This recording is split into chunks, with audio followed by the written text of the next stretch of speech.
Okay, let's dive right into this explainer covering a truly monumental piece of work. I'm talking about Manly P. Hall's absolute mammoth of a guide to esoteric philosophy, the secret teachings of all ages. This is a massive text. It took years of really intense research to compile, basically pulling together the hidden wisdom of the ancients from fragmented sources all over the globe. It's this fascinating journey into the minds of history's greatest thinkers, but actually, even more importantly, into the secret systems and ancient mystery schools that really shaped our thoughts in the first place. So think about this for a second. What if the greatest truths of human history were never actually written down, but were instead hidden in plain sight? In our modern world, we just assume that to preserve knowledge, well, you write it in a book or you save it on a hard drive, right? But the ancients, the original architects of our earliest philosophies, they knew better.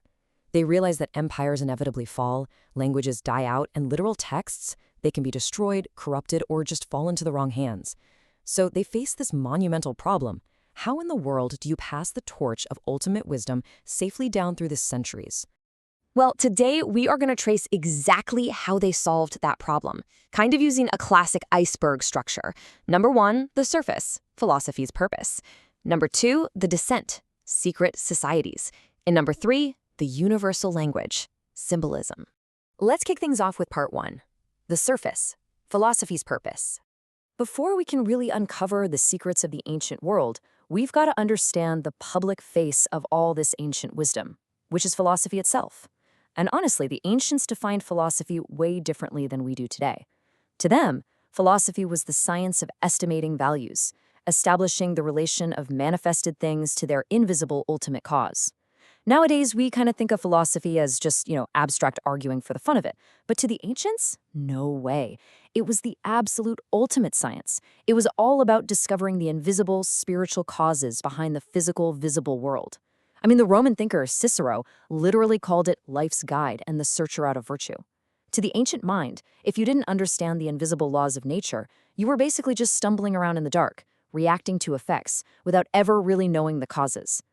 If we compress centuries of intellectual history, we can kind of map out these public or exoteric philosophical schools. We start way back in 546 BC with the Ionic school, and Thales. He's the guy who taught that water was the primal element of the whole universe. Then skip to 469 BC with the Socratic sect. That's where Socrates used irony and really intense questioning to reawaken what he believed was the soul's pre-existing knowledge. By 427 BC, his student Plato set up the Platonic school, formalizing this idea that learning is actually just the soul remembering things.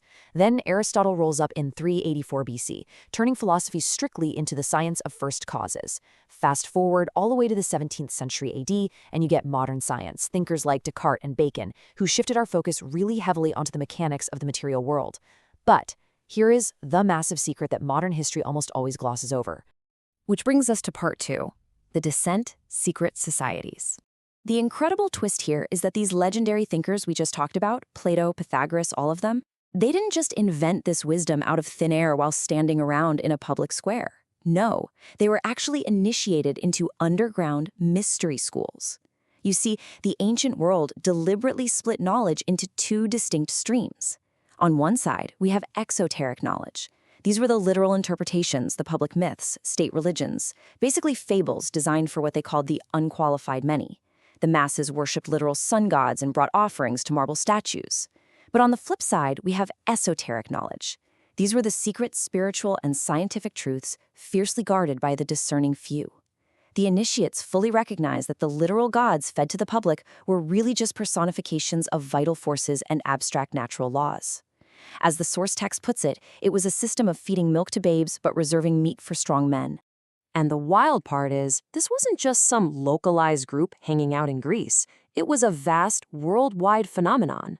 Up in Britain and Gaul, you had the Druids venerating the sun god Hu the Mighty with the sacred symbols of oak and mistletoe.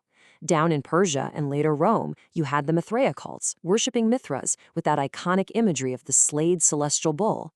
Over in Scandinavia, the Odinic mysteries centered around Odin and the slain god Balder, using the rich mythology of the nine worlds.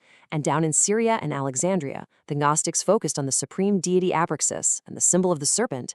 I mean, they existed in completely different regions, using completely different deities, but they were all fundamentally connected by this shared goal, preserving the exact same esoteric truths about human regeneration and the universal laws.